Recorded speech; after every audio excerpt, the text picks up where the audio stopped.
ಶುಭೋದಯ, ನಮಸ್ಕಾರ, welcome to Yoyo Kannada.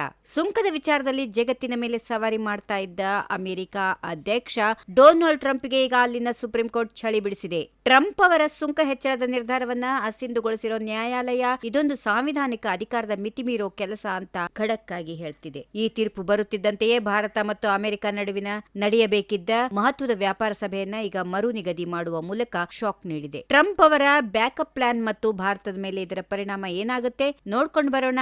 Complete details ಈ ವಿಡಿಯೋ ಮೂಲಕ. ಹೌದು, ಅಮೆರಿಕ ಅಧ್ಯಕ್ಷ ಡೊನಾಲ್ಡ್ ಟ್ರಂಪ್ ಅವರ ಸುಂಕದ ನೀತಿಗೆ ಈಗ ಅಲ್ಲಿನ ಸುಪ್ರೀಂ ಕೋರ್ಟ್ ದೊಡ್ಡ ಹಿನ್ನಡೆ ತಂದಿದೆ. ಇಡೀ ಜಗತ್ತಿನಿಂದ ಅಮೆರಿಕಕ್ಕೆ ಬರುವ ಉತ್ಪನ್ನಗಳ ಮೇಲೆ ಟ್ರಂಪ್ ವಿಧಿಸಿದ್ದ ಭಾರಿ ಸುಂಕವನ್ನ ನ್ಯಾಯಾಲಯ ರದ್ದು ಮಾಡಿದೆ. ಅಂತಾರಾಷ್ಟ್ರೀಯ ತುರ್ತು ಆರ್ಥಿಕ ಅಧಿಕಾರ ಕಾಯ್ದೆಯ ಅಡಿಯಲ್ಲಿ ಅಧ್ಯಕ್ಷರಿಗೆ ಇಂತಹ ಅಧಿಕಾರ ಇಲ್ಲ ಅಂತ 6-3 ಬಹುಮತದ ತೀರ್ಪು ನೀಡಿದೆ. ಈ ತೀರ್ಪಿನಿಂದ ಕೋಪಗೊಂಡಿರೋ ಟ್ರಂಪ್ ಇದನ್ನ ಅಮೆರಿಕಕ್ಕೆ ಆದ ಅವಮಾನ ಅಂತ ಕರೆದಿದ್ದಾರೆ. ಈ ಮಹತ್ವದ ಬೆಳವಣಿಗೆಯ ಬೆನ್ನಲ್ಲೇ ಭಾರತ ಮತ್ತು ಅಮೆರಿಕ ನಡುವೆ ನಡೆಯಬೇಕಿದ್ದ ದ್ವಿಪಕ್ಷೀಯ ವ್ಯಾಪಾರ ಒಪ್ಪಂದದ ಸಭೆಯನ್ನ ಈಗ ಮುಂದೂಡಲಾಗಿದೆ. ಫೆಬ್ರವರಿ 23ರಿಂದ ಅಮೆರಿಕದಲ್ಲಿ 3 ದಿನಗಳ ಕಾಲ ಉಭಯ ದೇಶಗಳ ಮುಖ್ಯ ವ್ಯಾಪಾರ ಸಮಾಲೋಚಕರ ನಡುವೆ ಚರ್ಚೆ ನಡೆಯಬೇಕಿತ್ತು.